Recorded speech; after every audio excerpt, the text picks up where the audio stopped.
हम लोगों ने पिछले वीडियो में पैटर्न्स इन मैथमेटिक्स में स्क्वायर नंबर तक लर्न किया था। होप तो आप लोगों ने लर्न कर लिया होगा। अब हम लोग देखते हैं, आज इसको कोशिश करती हूँ फिनिश करने को, मगर इम्पॉर्टेंट टिप्स मैंने दिया है आपको, इसको याद करके फिर आपको आगे इसके क्वेश्चंस बनाने होंगे। मैथ्स की बुक खोलकर, आपके जो क्लास की बुक होंगे उसको, तब जाके आपका पूरा अच्छे से कॉन्सेप्ट क्लियर हो जाएगा, मगर ये याद होना चाहिए आपको। अब हम लोग देखते हैं क्यूब नंबर्स।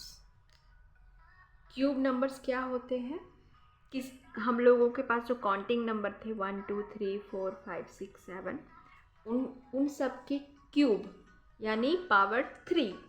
1 का पावर 3 1 आएगा, 2 का पावर 3 8 आएगा, 2 इंटू 2 इंटू 2 है ना।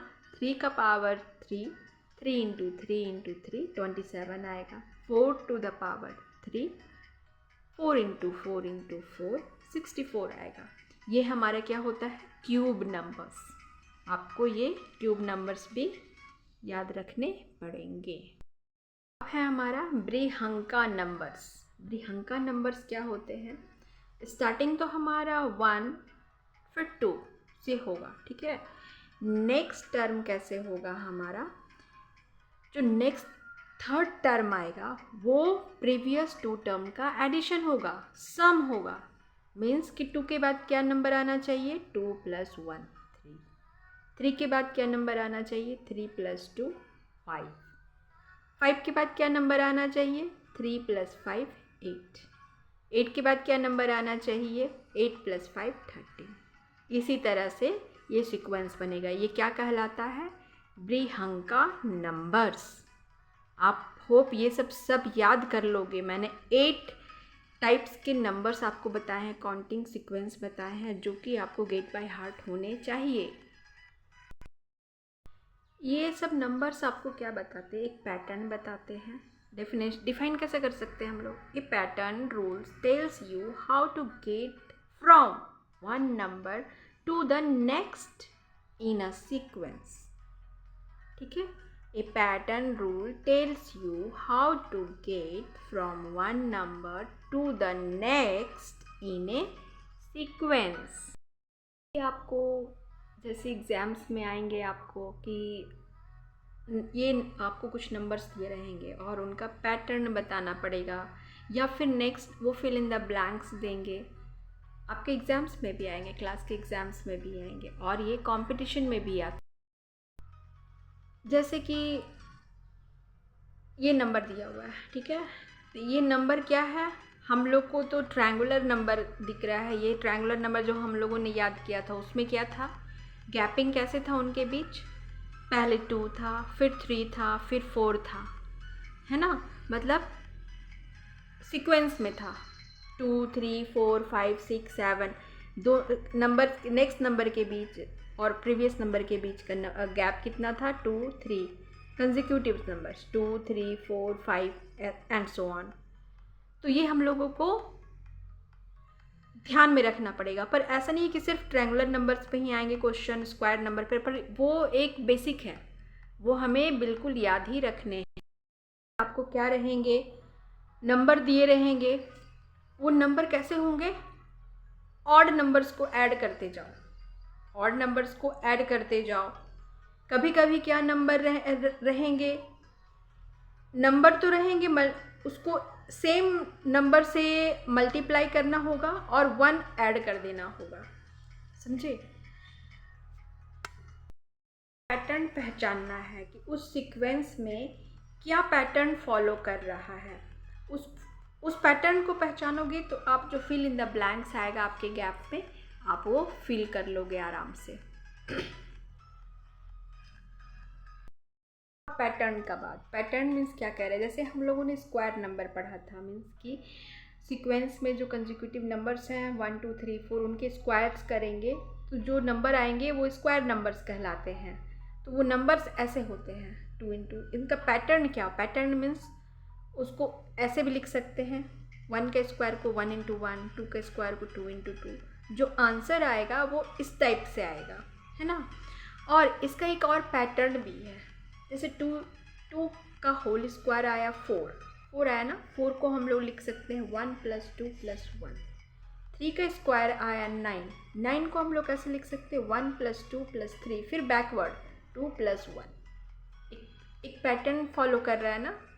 4 स्क्वायर है, 4 स्क्वायर का कैसे 16 है, 16 का कैसे आ रहा है 1 + 2 + 3 + 4, फिर बैक 3 + 2 + 1। उसी तरह से 5 स्क्वायर है, 5 स्क्वायर का 25 आ रहा है, इसको कैसे लिख सकते हैं 1 + 2 + 3 + 4 + 5, फिर बैक 4 + 3 + 2 + 1। इसी तरह से सारा चलता है।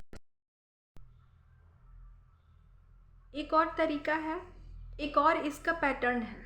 पैटर्न क्या है, 1 स्क्वायर का तो 1 ऑड नंबर ही है 1, देख रहे हैं हम लोग। 2 स्क्वायर का दो ऑड नंबर को आप कंजिक्यूटिव ऑड नंबर को ऐड करोगे तो वो 4 आता है। जैसे 4 आया 1 + 3, फिर 3 ऑड नंबर को ऐड करोगे तो वो 9 आएगा। 3 स्क्वायर, 4 स्क्वायर = 16, इसको ऐड करोगे तो ये नंबर आएगा 1 + 3 + 5 + 7। सारे ऑड नंबर हैं, देख लीजिए ऑड नंबर है ये। अब आप समझ गए पैटर्न यही है, पैटर्न इसे ही कहते हैं।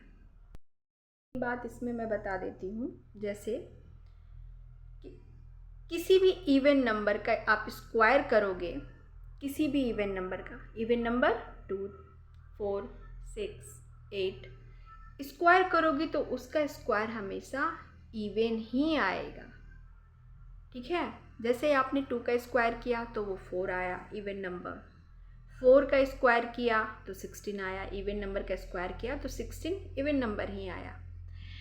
अगर किसी ऑड नंबर का आप स्क्वायर करोगे तो वो हमेशा ऑड ही आएगा।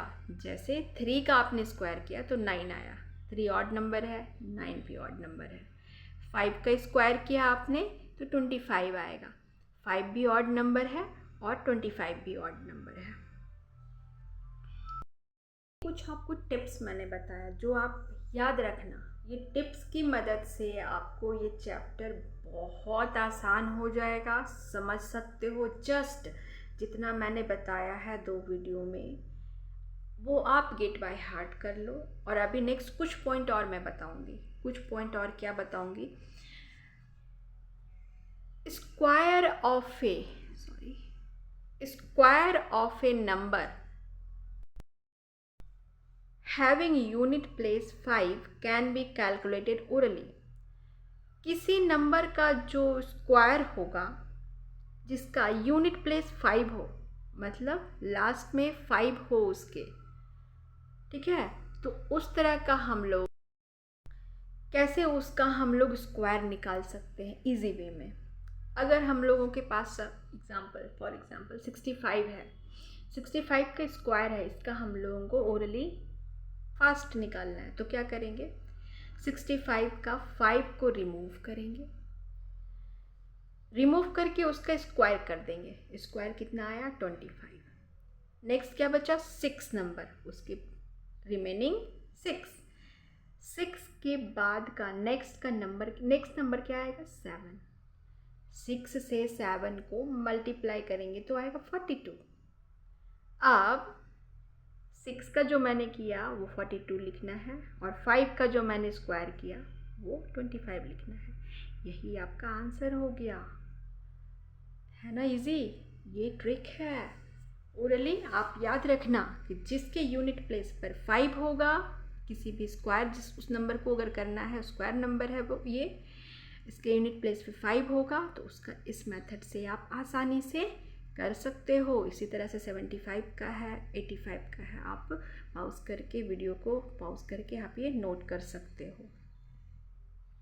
उसी तरह से एक पैटर्न मैं आपको और बता, ट्रायंगुलर नंबर को हम लोगों ने ट्रायंगल में कैसे करके दिखाया है, आप ये देखो। 1 0 हम लोगों ने बीच में दिया है। नेक्स्ट नंबर ट्रायंगुलर नंबर 3, तो 3 कॉर्नर्स पे 0 दिया है। 1 + 2 का पैटर्न है, 1 + 2, है ना, ट्रायंगल में ही। नेक्स्ट नंबर है 6 नंबर है तो पैटर्न कैसे दिया है 3 1 + 2 + 3 0। देखो 1 +2 +3। उसी तरह से नेक्स्ट ट्रायंगुलर नंबर है 10। ठीक है, तो 10 को कैसे हमने किया है 1 + 2 + 3 + 4। ये एक पैटर्न है। ठीक है, कितना इजी है ना कॉन्सेप्ट।